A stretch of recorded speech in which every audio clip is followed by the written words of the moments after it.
Salam alaikum, bonjour à toutes et à tous. Donc dans cette série de cours pour la licence en S6, pour le module économie internationale, relations économiques internationales, les étudiants normalement sont censés faire les deux premiers chapitres.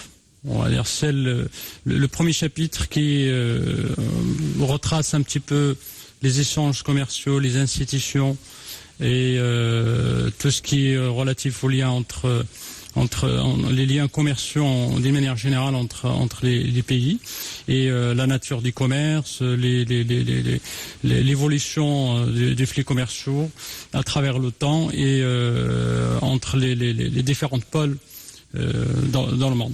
Et puis un deuxième chapitre normalement, ça dépend des profs. Il y en a qui commencent avec les théories internationales de commerce. Donc voilà les deux prérequis généralement que vous devrez avoir pour entamer ce chapitre. Donc ce chapitre porte sur les politiques commerciales internationales. C'est un chapitre fondamental dans cette matière. C'est, c'est en même temps quelque chose qui peut être technique, mais aussi il y a de la réglementation.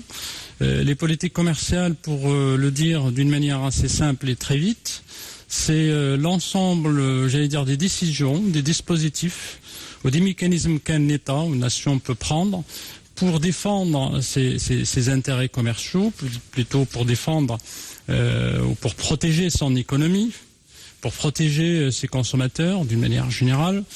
Ça relève de la protection et en même temps de la précaution. On va voir certains éléments de la politique commerciale qui peuvent y aller dans un sens ou un autre. Ce n'est pas exactement que pour faire de la protection au sens négatif des termes, comme étant un obstacle, mais plutôt il y a différents déterminants, il y a différents arguments derrière la mise en place d'une politique commerciale internationale. Je vais utiliser en même temps l'idée de politique commerciale en même temps que la protection d'une manière protectionnisme, d'une manière indifférenciée. C'est vrai que il y a des différences, il y a des mesures, il y a des obstacles, et je reviendrai sur ces éléments-là. Très vite, quelques références qui me semblent importantes pour approfondir ce qu'on va faire aujourd'hui. Les références, en fait, c'est celles que vous trouverez dans l'économie internationale, toutes les références d'économie internationale. On travaille généralement avec le livre de Krugman et Ostfeld, différentes éditions, économie internationale.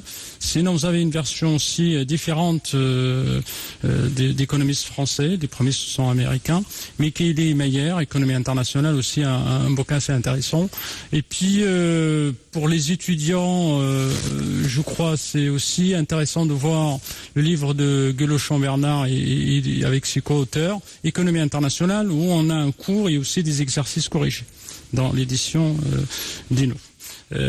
Sinon, à part ça, je conseille aux étudiants d'aller voir un certain nombre de sites internet d'organismes internationaux qui travaillent dans le domaine d'économie internationale. Et vous trouverez des analyses, vous trouverez des choses qui sont aussi relatives à la politique commerciale, ce chapitre qu'on va essayer de voir très vite, alors que, on le sait, il demande énormément d'heures. Très vite, en fait, on a par exemple ici le CIPI, qui est un organisme français d'études et de prospective au niveau des informations internationales. L'OCDE, c'est quand même un des références dans le domaine de l'économie internationale et de recherche. L'OCDE, il fait aussi des travaux dans ce sens. L'OMC, qui vous le connaissez maintenant, c'est l'organisme en quelque sorte qui chapeaute, si vous voulez, mais je reviendrai dessus peut-être pour un petit rappel très vite. L'Organisation mondiale du commerce, le Fonds monétaire international, si vous voulez, l'OMC est au commerce international ce que le FMI au système financier international, si vous voulez.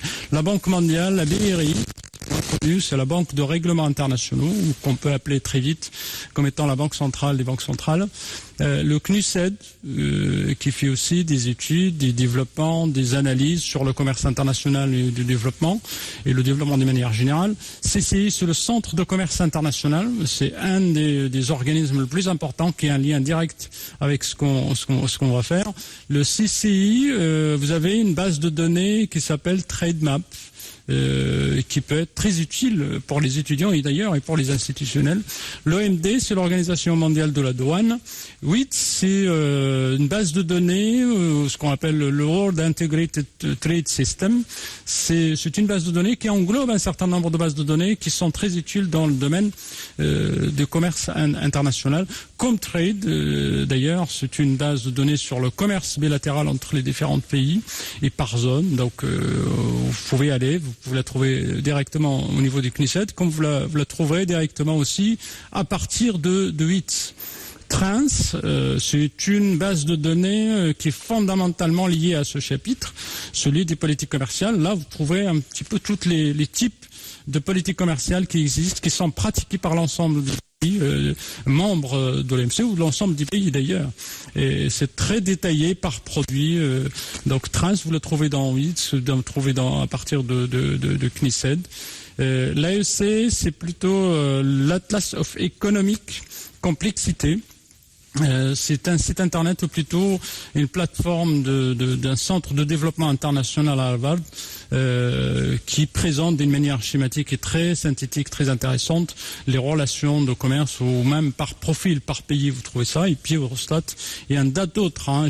C'est pas très exhaustif ces institutions. Et puis au niveau national marocain, vous avez des données sur le commerce ou plutôt, j'ai mis aussi Banque Marley, vous voyez ici, mais c'est des choses qui peuvent être reliées à l'aspect financier de cette matière, de ce module. Parce qu'il y a un aspect commerce, vous avez aussi un aspect finance internationale.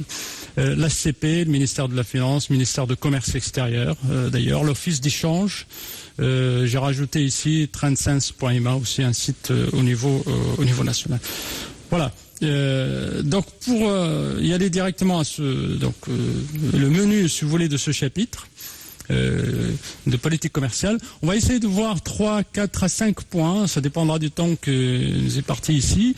D'abord, les différents types de protectionnisme. La mesure de protectionnisme, comment on fait pour savoir tel pays est plus protectionniste qu'un autre, les arguments en faveur des protectionnistes, qu'est-ce qui amène un pays à pratiquer des politiques ou plutôt à choisir des politiques commerciales protectionnistes, et puis les effets de ces politiques, quel est l'impact de ces politiques commerciales sur le bien-être, sur les recettes de l'État et un certain nombre de choses. Il y a des outils, si vous voulez, économiques, d'analyse économique, qui peuvent relever de la microéconomie ou de l'équilibre général, si vous voulez, qui permettent un petit peu d'analyser l'impact de ces politiques commerciales sur le bien. Ces outils, si vous voulez, les étudiants en sciences économiques l'ont vu en microéconomie. Donc c'est un outil qu'on peut utiliser ici. Et puis en dernier point, on essaiera de voir, si le temps le permet, les politiques commerciales en concurrence imparfaite, ou ce qu'on appelle communément la politique commerciale stratégique. Là, vous avez un outil, si vous voulez, de théorie du jeu qui permet un petit peu de faire cette analyse-là. Voilà, en gros, si jamais on n'arrive pas à développer l'ensemble des points, vous trouverez l'essentiel de ce que j'ai développé tout à l'heure en référence, mais vous le trouverez aussi, si vous voulez, d'y aller sur le site de l'université Mohammed V de Rabat. On a mis quelques documents qui peuvent compléter cela. Avant peut-être de parler d'une manière directe du politique commerciale, je crois qu'un passage est obligatoire, ou plutôt est important avant d'aller au fond du sujet, c'est de faire un petit rappel, pour un petit peu dresser le toile de fond, c'est qu'est-ce que c'est que le système commercial multilatéral. Parce que toutes les politiques commerciales que les pays vont mettre en place, ils doivent s'inscrire, si vous voulez, ils doivent respecter les principes du système commercial multilatéral. Donc le système commercial multilatéral, si vous voulez, c'est un ensemble de principes, ils sont 6, les fondamentaux, que l'ensemble des membres de l'OMC, parce que c'est sous l'égide de l'Organisation mondiale du commerce, que les pays doivent respecter. Donc, quand on est normalement, théoriquement, on verra, c'est un des organes de l'OMC qui marche le plus, c'est l'organe, ce qu'on appelle l'ORD, c'est l'organe de règlement des différends. C'est-à-dire qu'il y a beaucoup d'affaires, beaucoup de conflits entre les pays sur la mise en place de politiques commerciales d'ailleurs. Un des principes, le premier et le plus important, c'est le pilier numéro 1, c'est la non-discrimination. Les pays membres, il y a deux principes, sous-principes si vous voulez là-dedans, c'est la clause NPF. Tout le monde, normalement, doit au moins dans sa vie entendre déjà ce concept. NPF, c'est la clause de la nation la plus favorisée. C'est-à-dire que les pays membres, s'ils pratiquent une politique commerciale, plutôt un droit de douane où ils favorisent un pays membre, il doit favoriser aussi, il devrait l'appliquer pour l'ensemble des autres pays membres partenaires. On ne peut pas favoriser un pays par rapport à un autre. Tous les pays membres doivent bénéficier du même taux, si vous voulez, préférentiel, ou plutôt le plus bas appliqué par un pays. Et puis, deuxième chose, le traitement national. Les produits étrangers doivent être traités de la même manière que les produits au niveau national. Ça a un lien avec, si vous voulez, le cinquième principe qui est la concurrence loyale, pour qu'il y ait une concurrence loyale au niveau international. Donc on ne peut pas taxer un produit étranger, mettre beaucoup plus de taxes ou demander aux entreprises nationales d'utiliser les produits nationaux et non pas utiliser le produit étranger qui est substituable au concurrentiel. Deuxième chose, la libéralisation. Depuis l'instauration du GATT à la sortie de la Deuxième Guerre mondiale et puis l'OMC après, objectif fondamental de cette institution, c'est justement de réduire le protectionnisme, de réduire les barrières tarifaires, de réduire les barrières non tarifaires ou les mesures non tarifaires qui soient moins restrictives du commerce. On sait maintenant que le droit de douane moyen, si vous voulez, à l'échelle mondiale, a baissé de près de 45% à la sortie de la guerre à 3% au niveau mondial aujourd'hui. Il y a des pays qui ne pratiquent presque plus de droits de douane, certains d'autres ils pratiquent, mais en moyenne on voit qu'il y a une baisse tendancielle très importante. Il y a, si vous voulez, une réussite dans ce sens-là. Mais on voit émerger quand même d'autres formes de protectionnisme, mais on reviendra dans ce coup. Troisième principe, c'est la transparence et la prévisibilité. Il faut que les pays notifient ce qu'ils font en termes de politique commerciale à l'OMC pour que les partenaires sachent de quoi, qu'est-ce qu'il applique tel pays, qu'est-ce qu'il applique comme restriction, plutôt comme barrière sur les produits, comme mesure sur les produits. Prohibition des restrictions quantitatives. Aussi, donc les pays, s'ils appliquent par exemple du quota ou des restrictions quantitatives, vaut mieux passer par un droit de douane et enlever cela. Le droit de douane, c'est plus transparent, si vous voulez. Quoique on sait que ça existe dans le domaine agricole, c'est l'un des secteurs qui pose problème entre les pays développés et les pays en développement. La concurrence loyale, j'en ai parlé. Et puis dernière chose, le TSD, le traitement spécial et différencié. Certains pays en développement et les pays en développement, si vous voulez, les pays moins avancés, ils bénéficient encore de certaines exceptions en termes de pratiques de politique commerciale. Voilà en gros, si vous voulez, les principes fondamentaux des systèmes commerciaux multilatéral qui est la base, si vous voulez, qui régit le commerce international de manière générale. Revenons maintenant dans les différents types de protectionnisme. Pour aller peut-être un peu plus vite et pour dire l'essentiel, il y en a deux types. On qualifie qu'il y a deux types, si vous voulez, de politique commerciale. Quand je parle de protectionnisme, je parle de politique commerciale. Et sans d'ordre tarifaire ou non tarifaire. Donc voilà les deux types, si vous voulez, et on reviendra à chacune des types de protectionnisme. Pour les barrières tarifaires, c'est le droit de douane. Tout simplement, c'est plus intelligible, donc c'est transparent, on peut comparer les pays. Je reviendrai sur cette idée-là. C'est un droit, c'est un pourcentage, ou plutôt qui peut prendre, il peut être sous forme spécifique sur les importations lorsqu'ils rentrent, lorsque les produits, ou si vous voulez, ou les services passent les frontières, ils payent un droit de douane. C'est le CIF, si vous voulez, Cost Insurance and Freight, pour les incoterms. Vous avez déjà vu ce genre, les techniques de commerce international.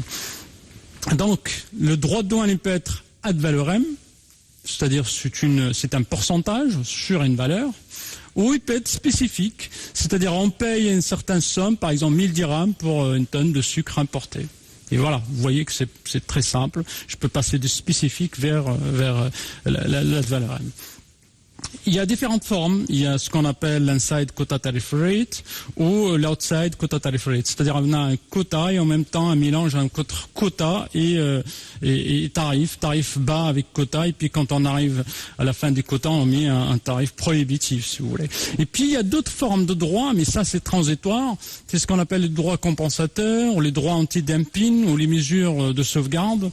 Rien que ces appellations-là, ces termes-là, ils demandent énormément de temps pour les expliquer. Je dirais un mot sur l'anti-dumping, les droits anti-dumping. Lorsqu'un pays, je dirais plutôt des entreprises, le commerce international, c'est l'affaire, si vous voulez, des entreprises et des firmes, des décisions, si vous voulez, individuelles ou d'agents économiques. Et puis vous avez les États derrière avec leur politique commerciale qui sont aussi impliqués, bien sûr. Et le dumping, c'est lorsque, je veux dire ça d'une manière très simple, c'est lorsqu'une entreprise essaye de vendre sur le marché d'un pays partenaire, un pays A vers un pays B, mais à des prix plus faibles que sur le marché local. Donc c'est un petit peu qui peut paraître étrange, comment une entreprise peut vendre moins cher à l'étranger que chez elle. Donc là, on peut suspecter cette pratique de dumping. Donc il voulait tuer la concurrence, si vous voulez, au niveau des pays partenaires, et puis reprendre des parts de marché. Le pays concerné, c'est-à-dire importateur, il peut pratiquer un droit anti-dumping. Et voilà. Mais ça prend du temps pour démontrer qu'il s'agit déjà du dumping, et quelque chose qui peut prendre entre 6 mois et une année, voire même 18 mois. Donc on connaît par exemple au Maroc l'histoire entre le Maroc et la Turquie, par exemple sur l'acier laminé dans cette histoire. Vous pouvez rechercher, il y a énormément de cas d'école sur ce principe-là. Donc démontrer qu'il y a causalité entre l'importation de ces biens et puis la perte qui est causée au niveau des entreprises locales. Pour le droit de douane, quand on parle de droit de douane, il y en a deux types. Deux types que chaque pays doit déclarer, doit notifier à l'OMC. Il y a ce qu'on avait appelé tout à l'heure la nation la plus favorisée, c'est-à-dire un droit qu'on applique à tous les pays membres. Et ce droit il peut être différent des fois. Il y a un autre qu'on appelle le droit préférentiel. Et celui-là, il s'applique dans les ACR, dans les zones de libre-échange. Quand on a une communauté, si vous voulez, économique, entre les pays qui appartiennent à cette zone, ils pratiquent un droit préférentiel, généralement 0. Et donc c'est libre circulation. Mais avec le reste du monde, il applique un droit NPF. Donc c'est ce qui est appliqué d'une manière générale. Donc le droit, si vous voulez, préférentiel est toujours inférieur à NPF, sinon ça n'a pas d'intérêt. Et puis vous avez un deuxième droit, si vous voulez, tarif, c'est ce qu'on appelle le droit consolidé. Chaque pays, il doit, pour chaque produit d'ailleurs, pour chaque ligne tarifaire au niveau système SH, système harmonisé de l'OMD, chaque pays doit déclarer ce qu'il applique. Et puis un droit consolidé, c'est-à-dire le droit plafond le plus élevé, le taux plafond que le pays ne pourra pas dépasser. Voilà. J'applique 5%, je veux dire, sur le blé, mais je peux aller jusqu'à 200%. Mais maintenant, j'applique 5. Donc, cette différence, si vous voulez, cet écart, démontre, si vous voulez, l'ampleur ou la flexibilité que peut avoir un pays pour pratiquer du protectionnisme. Je vous donne seulement l'exemple de la Corée du Sud pour un certain temps. Il pratiquait 3%, par exemple, lorsqu'il importe du riz, mais il notifiait un taux consolidé de 800%. Ça veut dire, quand il ne voudrait plus importer, il met 800%, et il a interdit presque. Donc vous voyez, le prix du riz importé, il explose en quelque sorte. Voilà en gros. Donc toutes les négociations, ça c'est un point essentiel qu'il faut souligner, c'est les négociations au niveau de l'AMC se passent au niveau des consolidés et non pas sur le taux sur le taux NPF. Donc toutes les négociations au niveau des réductions, si vous voulez, des tarifs douaniers se passent au niveau des consolidés. Ramener le consolidé vers ce qui est appliqué. Au niveau, ça c'était côté tarifaire. Les barrières non tarifaires ou les mesures non tarifaires ou les politiques commerciales, si vous voulez, non tarifaires, on l'appelle mesures non tarifaires à la base, parce que quand on parle de barrières non tarifaires, on est tout de suite dans la logique de réduction des importations. Il y a des mesures, mais dans ces mesures, des fois, on peut parler des barrières. Donc il y a une différence. Je vais, de ma part, en fait, je les distingue, ou si vous voulez, je les range en trois parties ou en trois catégories, par l'intention derrière d'appliquer cette politique commerciale. Première catégorie, c'est les mesures dans l'objectif premier et la restriction d'ailleurs des échanges. Qu'est-ce qu'on peut mettre comme politique commerciale pour réduire les échanges? Je vais passer très vite, la liste n'est pas exhaustive. Les quotas et les contingents, on sait qu'ils sont interdits par le système commercial multilatéral, mais dans la pratique, ça existe, les pays l'appliquent. Donc c'est vrai que l'OMC, c'est l'une des institutions la moindre, j'allais dire, de pouvoir supranational. Les quotas, les licences d'importation, quand on limite les licences, donc on importe moins. Le rationnement des devises, lorsque l'accès aux devises des opérateurs nationaux et les rationner, les limiter, vous limitez les importations ipso facto. Les restrictions volontaires à l'exportation, ça c'est une pratique qui est rare, mais ça existe, certains pays qui la pratiquent, c'est-à-dire que le pays importateur demande au pays exportateur de réduire ses exportations. C'est un accord bilatéral en tout cas. Les règles d'origine, là c'est quelque chose aussi de fondamental qui mérite carrément un chapitre. Les règles d'origine, il y en a deux sortes, si vous voulez. Il y a les règles d'origine préférentielles, les règles d'origine non préférentielles.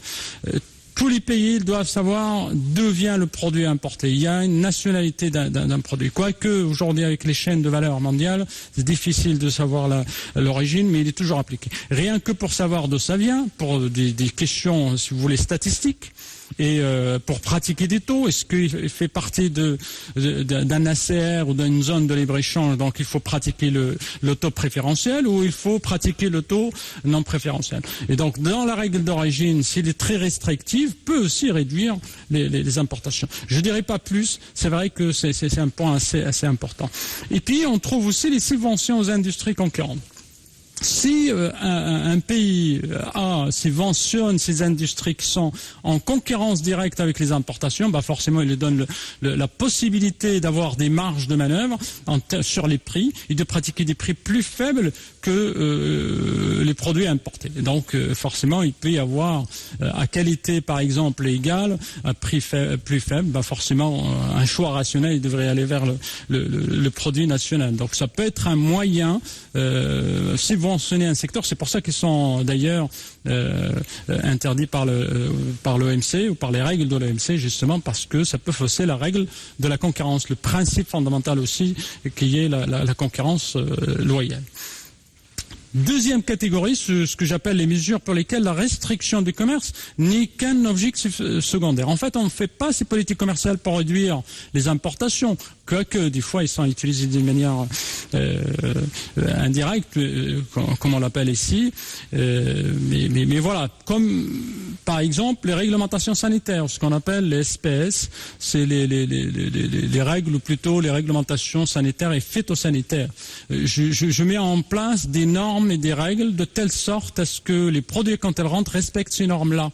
Parce que je veux protéger, si vous voulez, en quelque sorte, les consommateurs ou l'environnement, ou l'écologie ou autre. Ça peut toucher énormément de secteurs. Et du coup, c'est par précaution que le pays le fait, et non pas pour réduire. Mais ça peut être utilisé des fois pour faire obstacle au commerce. Les normes de sécurité, ce qu'on appelle les OTC, obstacles techniques au commerce. Là, c'est tout ce qui relève à la sécurité, par exemple. C'est quelque chose qui peut être même demandé par les consommateurs. On veut plus de sécurité. Mais ça pourrait réduire aussi le commerce. Les aides gouvernementales, la réglementation d'emballage et d'étiquetage aussi sont aussi des éléments qui peuvent réduire le commerce. Et troisième chose, toutes les mesures qui peuvent augmenter le prix des importations peuvent réduire justement les importations. Là, on peut trouver d'autres. Et les pays peuvent être... il faut être ingénieux dans ce domaine pour retrouver des éléments qui peuvent bloquer.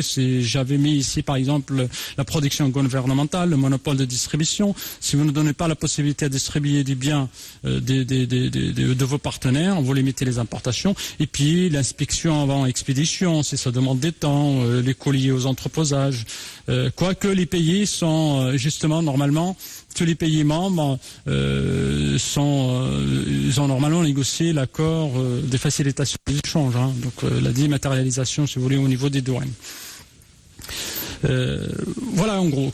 Comment on mesure ? Je crois qu'on aura l'occasion de reparler sur ces aspects-là. En 20 minutes, c'est impossible de parler de tout cela. Il restera les mesures de protection. Comment dire, plutôt montrer qu'un pays est plus protectionniste qu'un autre ? Au niveau de droit de douane, ça peut être simple, c'est de regarder la moyenne des droits de douane.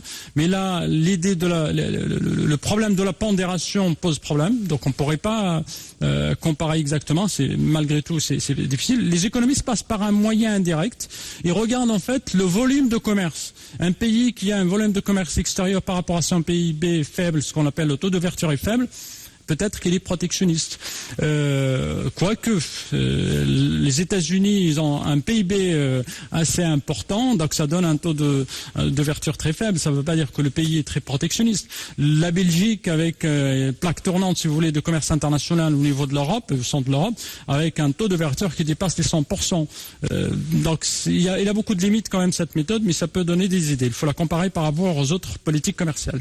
Et on utilise aussi les écarts de prix, ce que le prix à niveau international, il y a des différences par rapport au prix national. Là, il y a une différence. Ça peut être au-delà d'un coût de transport raisonnable, une marge raisonnable. Ça reste d'autres différences qui peuvent revenir au protectionnisme. Voilà. On va s'arrêter là aujourd'hui. La suite, on aura l'occasion d'en parler. Donc il restera l'impact de ces politiques commerciales sur le bien-être, sur les recettes de l'État et un certain nombre de variables. Et puis aussi il restera quels sont les arguments, j'en ai pas parlé, et la politique commerciale stratégique. Je vous remercie pour votre attention.